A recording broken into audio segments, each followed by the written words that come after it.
अस्सलामुअलैकुम जनाब and welcome back to my YouTube channel. और सबसे पहले मेरे जितने भी व्यूअर्स हैं उन सबको ढेरों दिली ईद मुबारक। और आज बहुत ही स्पेशल आप लोगों के साथ वीडियो शेयर करने जा रही हूँ। जैसे कि आपको पता है कि बकरा ईद है और इसमें मज़े मज़े के पकवान घर वालों के लिए बनाए जाते हैं, इंजॉय किया जाता है। और स्पेशली जो बकरे के पाए होते हैं इसको आप किस तरह घर में खुद ही साफ़ कर सकते हैं बिना मेहनत के आसान तरीके के साथ। तो स्टार्ट करते हैं आज की वीडियो को। तो जी सबसे पहले जो तरीका आपके साथ शेयर करने जा रही हूँ, 2 आसान और मुख्तलिफ तरीके आप लोगों के साथ शेयर करूँगी।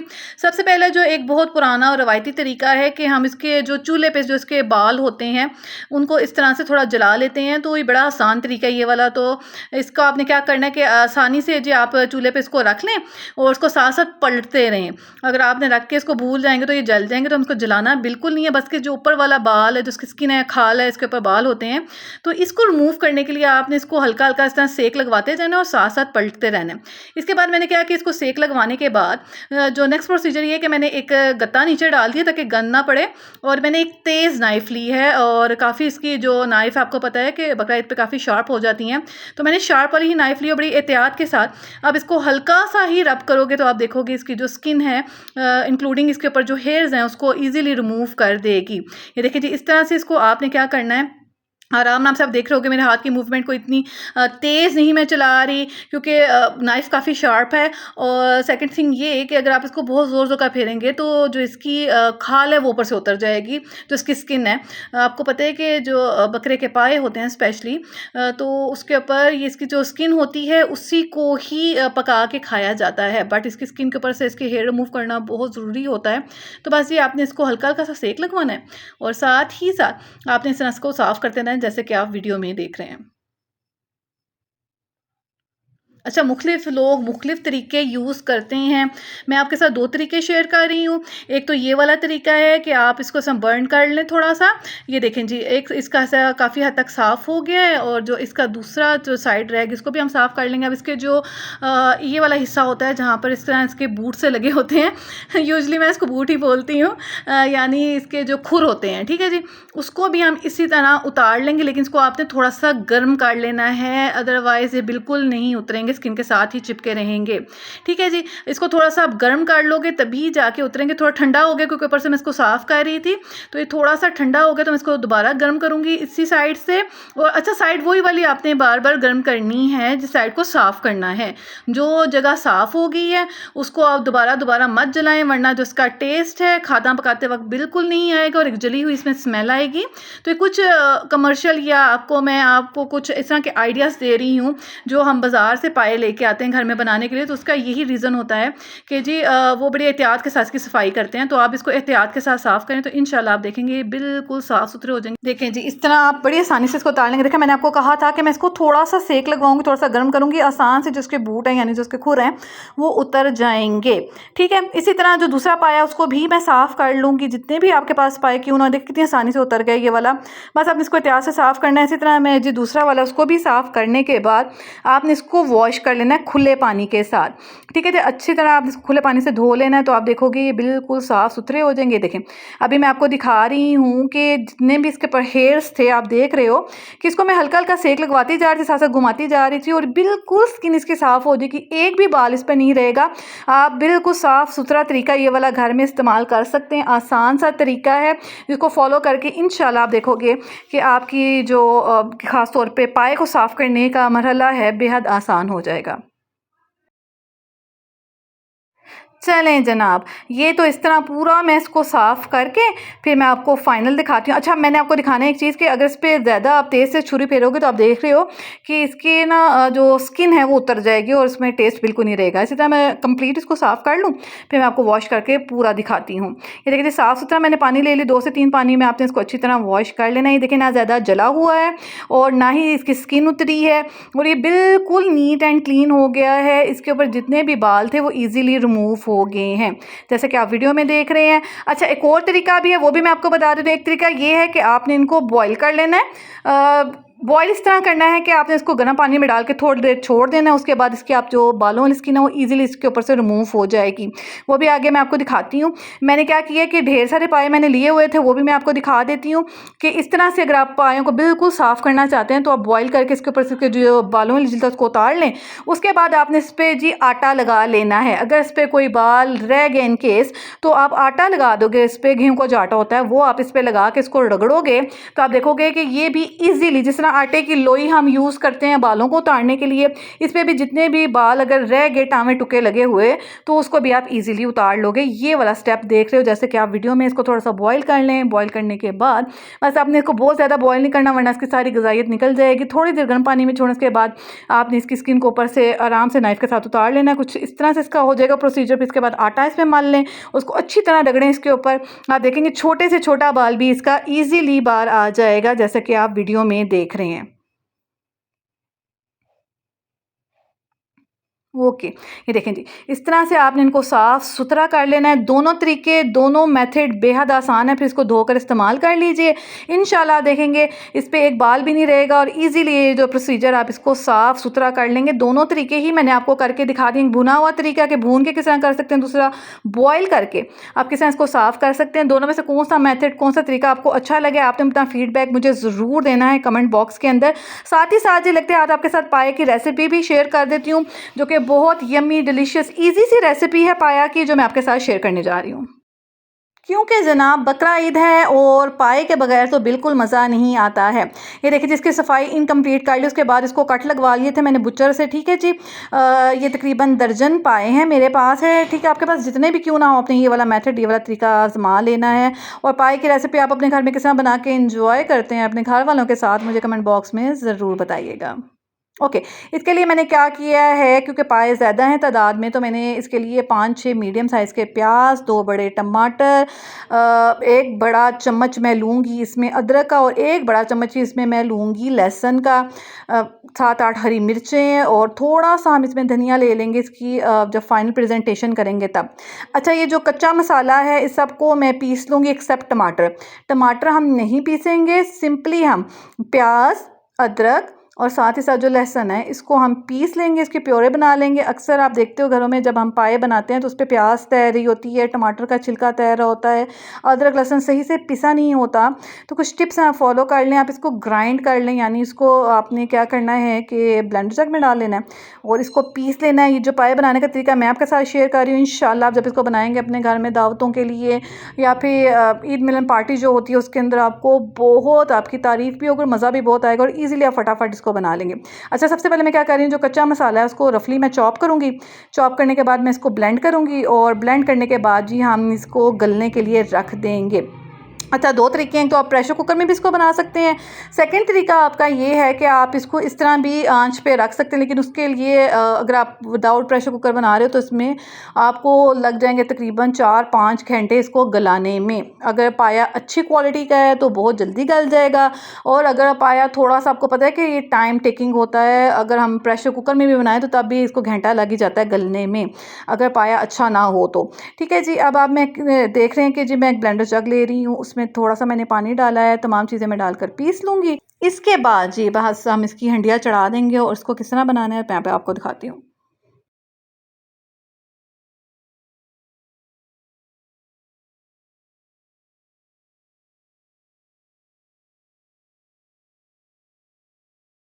चलें जी, इसकी जो प्योरी थी बन गई है। अब आपने क्या करना है, मैं आपको बता रही हूँ कि मैं इसको प्रेशर कुकर में बना रही हूँ। अगर आप इसी तरह प्रेशर कुकर नहीं इसी तरह बना रहे हो तो जी आपने क्या करना है कि इसको खाना बनाने से कुछ घंटे पहले इसको पकने के लिए रखें। तभी आपका, अगर दोपहर के टाइम बना रहे हैं तो ऑन टाइम आपका, या फिर शाम के टाइम या नाश्ते में बना रहे हैं तो तभी आपका ऑन टाइम खाना रेडी होगा, क्योंकि गलने में थोड़ा टाइम लेता है जी। तो बस आपने क्या करना है कि इसको थोड़ी देर पहले गलने के लिए रख देना। अच्छा, अब इसमें मैं मसाले डालूंगी अपने टेस्ट के हिसाब से, आप अपने टेस्ट के हिसाब से डालोगे जैसे आपके फैमिली में पसंद किए जाते हैं।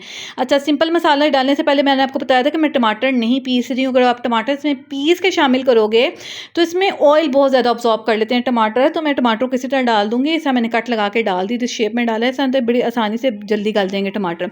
ओके, अब इसमें 1 टेबल स्पून सूख मिर्च का पाउडर, 1 टीस्पून सूखा पिसा धनिया, 1 टीस्पून जीरा, 1 टेबलस्पून मिक्स गरम मसाला पाउडर आप इसमें डाल दोगे। अच्छा, मैं दोनों डाल रही हूँ, साबुत भी डाल रही हूँ और साथ में इसमें डाल रही हूँ पिसा हुआ भी। नमक एज़ पर टेस्ट हम इसमें शामिल करेंगे। अच्छा, साबुत दालचीनी भी मैं इसमें डाल रही हूँ, जैसे कि मैंने आपको बताया है कि, और गरम मसाला मैं कुटा हुआ और पिसा हुआ भी डालूँगी। थोड़ी-सी लौंगे इसमें शामिल कर देंगे। ये इसके अंदर जो एक बू या हीक एक स्मेल होती है, यूजुअली घरों में इसलिए भी पाए नहीं खाया जाता कि उसमें स्मेल रह जाती है। तो ये गरम मसाला ज़रूर इंक्लूड कीजिए इसके अंदर, पिसा हुआ भी और विदाउट आपने पिसा हुआ भी इसमें शामिल कर देना है। अच्छा, इसमें ऑयल मैं 1 कप डाली, क्योंकि कुछ पाए अक्सर आप देखते हो कि इतने यम्मी और डिलीशियस होते हैं कि उसमें अपना ऑयल इतना ज़्यादा होता है कि जी वो आप इसमें जब डालोगे तो आपने ऑयल का ध्यान रखना है, क्योंकि कुछ पाए जो होते हैं वो ज़्यादा ऑयल रिलीज़ करते हैं। ठीक है जी।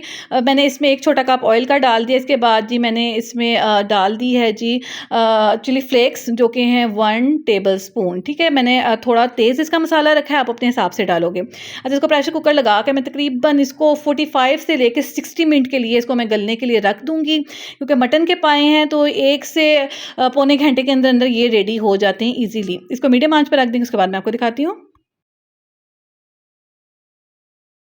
चलें जनाब, इसमें मैंने 2 जग पानी के डाले थे, उसके बाद ये देखें जी अब इसमें जैसे थोड़ा-सा पानी रह गया। मैंने आपको कहा था कि ऑयल आपने एहतियात से डालना है इसमें, ज़्यादा ऑयल एकदम ना डाल दीजिएगा, क्योंकि जो पाए होते हैं वो कभी-कभी अपना भी बहुत ढेर सारा ऑयल रिलीज़ कर देते हैं। देखिए, हमारा पाया टूटा भी नहीं है, साबुत भी है और गल भी गया है। अब इसको आपने शोरबा लगा देना है। अच्छा, कुछ लोग इसका बहुत पतला शोरबा खाना पसंद करते हैं, कुछ थोड़ा गाढ़ा यानी थोड़ा थिक सा खाना पसंद करते हैं, तो अकॉर्डिंग टू योर फैमिली आप इसको जी गाढ़ा भी कर सकते हैं, और यूजुअली इसका पतला ही शोरबा बनाया जाता है, जो कि चावलों के साथ, नान के साथ, कुलचे के साथ बहुत ही अमेजिंग लगता है। तो जी बस इसमें मैं 2 जग पानी लगा के फिर इसके बाद मैं आपको फाइनल की प्रेजेंटेशन दिखाती हूँ। ये देखिए जी, फाइनली इसके ऊपर मैंने गरम मसाला पाउडर डाल के इसको जी थोड़ी देर दम पे रख दिया था। जैसे थोड़ा सा शोरबा गाढ़ा हुआ, मैं इसको उतार के फाइनल आपको प्रेजेंट करके दिखा रही हूँ। वीडियो के अगले हिस्से में बकरा ईद से रिलेटेड ही टिप्स शेयर करूँगी, आपने कंप्लीट देखना है वीडियो को बिना स्किप किए। मगज़ को किस तरह आप साफ़ कर सकते हैं, बकरा ईद का जो गोश्त है उसको किस तरह फ्रीज़ कर सकते हो बिना मेहनत के। अगर आपका बहुत बड़ा फ्रीज़र नहीं आपके घर में, किस तरह आप इसको आसानी से सेव कर सकते हो। और जो बकरा ईद का गोश्त होता है उसको अगर आप मिनटों में गलाना चाहते हैं, तो जी आपने आगे वीडियो को कंप्लीट देखना है।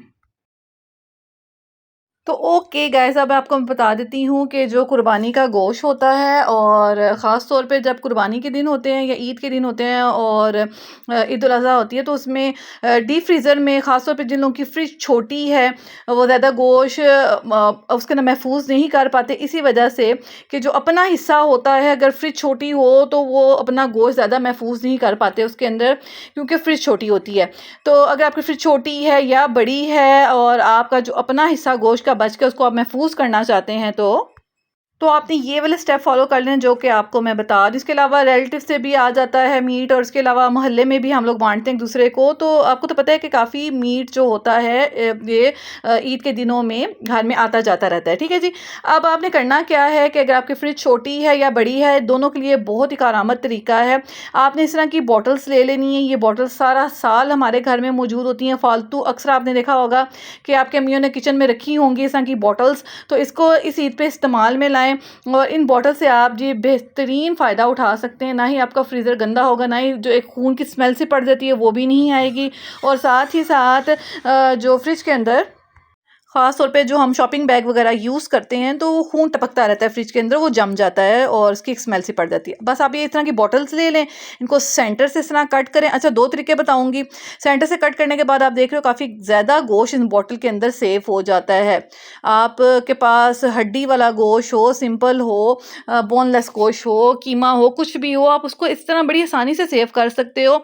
एक तो ढेर सारा गोश्त आपकी फ्रिज में आ जाएगा, फ्रिज ऑर्गेनाइज़ रहेगी, आपको बहुत ज़्यादा मुश्किल नहीं होगी। जिस तरह के शॉपर बिल्कुल फ्रिज में चिपक जाते हैं, बर्फ़ फ्रिज में जम जाती है, खून भी जम जाता है और बहुत ज़्यादा फ्रिज का बुरा हाल हो जाता है। चाहे फ्रिज बड़ी हो, छोटी हो, डीप फ्रीज़र हो, कुछ भी हो। तो ये जो कुर्बानी का मैंने जैसे कि आपको बताया कि जो आपका अपना हिस्सा बच जाता है, जो आपको रिलेटिव या रिश्तेदारों की तरफ से गोश्त मिलता है, तो उसको भी एकदम से आप सेव करने के लिए फ्रिज का ही रुख करते हैं। तो जी फ्रिज को इस तरह आप अपनी साफ़-सुथरा रख सकते हैं। अच्छा, एक तो ये तरीका है, इसमें आप देखें मैंने अभी भी इसमें काफ़ी जगह है, इसमें मैं और गोश्त डाल सकती हूँ। ठीक है जी, इसे आपने कट लगाना है, सिंपल सा स्टेप है और बहुत ही आसान और मुफ़ीद टोटके हैं जो कि बकरा ईद पे आपके बहुत ज़्यादा काम आएँगे, क्योंकि इसमें पार्टीज़ होती हैं, गेट टुगेदर आपने करना होता है, ईद में ना पार्टीज़ होती हैं, तो जी उसके अंदर आपके बहुत ज़्यादा काम आएँगी। ओके जी।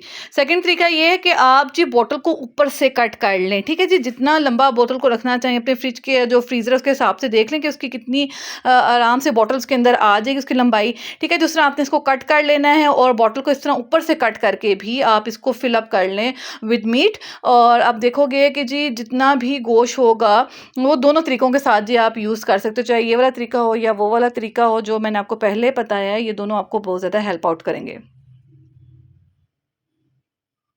चलिए ये बॉटल को मैंने ऊपर से कट कर लिया। अच्छा इसके ढक्कन को मैं ऊपर वापस लगा दूँगी क्योंकि इसको भी हम यूज़ करेंगे। तो ये अब मैं क्या करूँगी बॉटल को मैं गोश्त से फ़िल कर लूँगी और फ़िल अप करने के बाद आपने क्या करना है जो ढक्कन हमने उतार के रखा था इसको आपने इसके ऊपर रख देना है ताकि जो एक गोश्त की स्मेल वग़ैरह होती है वो फ्रीज़र में ना फैले। ठीक है जी, आप देख रहे हो जैसे हड्डी वाला गोश्त भी होता है, सिंपल भी गोश्त होता है क्योंकि मिक्स गोश्त होता है, तो जी आप इसी तरह इसको बना कर रख सकते हैं। अच्छा एक और तरीका भी बता देती हूँ कि आप इस तरह एक ख़ास तौर पे पर्चियाँ सी काट के अपने पास रख लें जिसके ऊपर आप लिख लीजिए बिरयानी का गोश्त है या फिर कढ़ाई आपने बनानी है, पुलाव बनाना है, जो भी आपने चीज़ें बनानी हो उसकी एक पर्ची आप इसके ऊपर लगा दें तो और ज़्यादा आपके लिए आसानी हो जाएगी। मैं कह रही हूँ आपका ईद का काम बिल्कुल आसान हो जाएगा अगर आपने सारी टिप्स फ़ॉलो कर ली, जो कि मैं आपको इस छोटी सी वीडियो में इन डिटेल शेयर कर रही हूँ। देखिए जैसे इसके ऊपर मैंने लिख के जी इसको मैंने इसके साथ टैग कर दिया है। तो ये बड़ी आसानी हो जाएगी। वैसे तो हम शॉपर ढूँढते ही रहते हैं, बेशक उनका जितना मर्ज़ी हमने लिख के लगाया हो, लेकिन जब वो फ्रीज़ हो जाते हैं तो हमें समझ नहीं आती कि पुलाव का कौन-सा था, बिरयानी का कौन-सा था और कढ़ाई का कौन-सा था। अच्छा जी, इसी तरह ख़ास तौर पे जो गोश्त की स्मेल होती है उसको दूर करने के लिए बेहद आसान तरीका मैं आपको बता रही हूँ। ख़ास तौर पे जो दुम्बे के अंदर एक स्मेल सी आती है या फिर कुर्बानी के गोश्त में एक स्मेल आती है, उसकी वजह से बहुत से घर के लोग जी खाना पसंद नहीं करते क्योंकि उसमें थोड़ी स्मेल रह जाती है। तो आपने गोश्त को धोने से पहले ये एक स्टेप ज़रूर कर लेना है। इंशाल्लाह इसको करने से क्या होगा कि जो गोश्त की स्मेल है जो एक कुदरती इसकी एक खुशबू सी होती है वो बिल्कुल ख़त्म हो जाएगी। आपने क्या करना है कि जितना भी आपके पास गोश्त हो उसके हिसाब से आपने इसमें थोड़ा-सा मीठा सोडा, जो मीठा सोडा होता है चने गलाने वाला वो डाल देंगे। उसके बाद इसमें आपने थोड़ा-सा इसके ऊपर सिरका डाल देना है, जैसे कि आप वीडियो में देख रहे हैं। इन दोनों को डाल के आप इसके ऊपर अच्छी तरह मल दें और मलने के बाद इसमें आपने डाल देना है सिंपल पानी। जो टैप वाटर होता है वो डाल के इसको आप 2 से 3 मिनट के लिए और ज़्यादा से ज़्यादा 5 मिनट के लिए छोड़ देंगे, ठीक है जी? अगर स्मेल बहुत ज़्यादा है गोश्त के अंदर तो 5 मिनट, अगर आपको लग रहा है कि इतनी ज़्यादा स्मेल नहीं है, ख़ास तौर पे जो दुबई का गोश्त होता है उसमें बहुत ज़्यादा स्मेल होती है, एक उसकी कुदरती एक खुशबू होती है गोश्त की, तो जी बस आपने क्या करना है कि ये वाला तरीका आज़मा लेना उसको खाना बनाने से पहले। अच्छा, मैंने इस पे जी हाफ़ टेबल स्पून क्योंकि गोश्त ज़्यादा है तो मैंने हाफ़ टेबल स्पून लिया था जी मीठा सोडा, ठीक है? और अब क्योंकि अब इसमें देखो चर्बी वग़ैरह है तो चर्बी की स्मेल बहुत ज़्यादा होती है तो मैंने इसलिए हाफ़ टेबल स्पून लिया। अगर आप सिंपल गोश्त ले रहे हो तो 1 टीस्पून भी इनफ़ होगा। मैंने सिरका डाला तो एक्टिव हो गया, उसके बाद अब इसमें मैं पानी डालूँगी, पानी डाल के इसको चंद मिनटों के लिए छोड़ दूँगी, उसके बाद जी इसको हम धो लेंगे।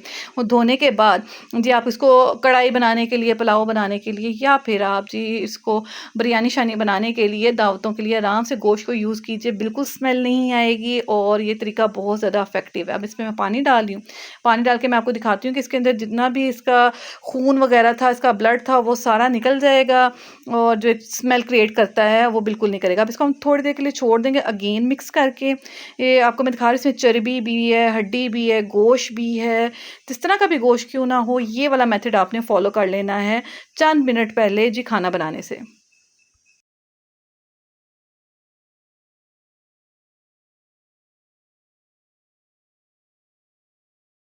ओके, इसको मैंने अच्छी तरह शेक कर लिया, अच्छी तरह हिला लिया है, इसको अच्छी तरह मिक्स कर लिया है। अब मैं इसको निकाल लूँगी एक छलनी के अंदर और छलनी में निकालने के बाद हम जितना भी मीट है उसको निकालने के बाद अच्छी तरह खुले पानी से आप इसको धो लेंगे और जी धोने के बाद आपने क्या करना है कि जी आप इसको बना लें मज़े-मज़े के पकवान जो भी आप बना रहे हैं आजकल घर में। जैसे कि ईद का फेस्टिव है तो बहुत ही एन्जॉय करके जी सब लोग खाना भी बनाते हैं और अपने रिश्तेदारों में भी जी दावतें वगैरह करते हैं, तो उसके लिए बहुत ही शानदार टिप्स हैं जो मैंने आप लोगों के साथ शेयर कर दी हैं।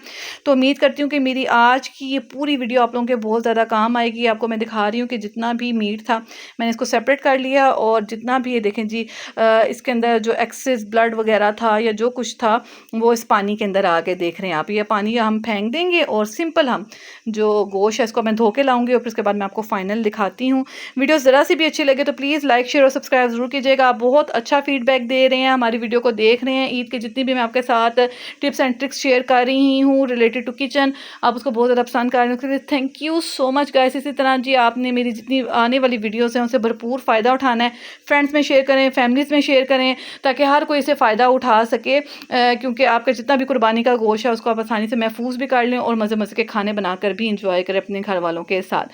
तो देखें जी, अब ये जितना भी था इसको मैंने धो लिया है। आज की वीडियो अच्छी लगे तो लाइक शेयर और सब्सक्राइब ज़रूर कीजिएगा। मुझे कमेंट बॉक्स में ज़रूर बताइए अगर और कोई नई टिप या ट्रिक सीखना चाहते हैं रिलेटेड टू आपकी किचन या ईद की रेसिपीज़, तो आपने मुझे ज़रूर बताना है कमेंट बॉक्स के अंदर। इंशाल्लाह कल मिलते, तब तक के लिए अल्लाह हाफिज़, बाय बाय, टेक केयर।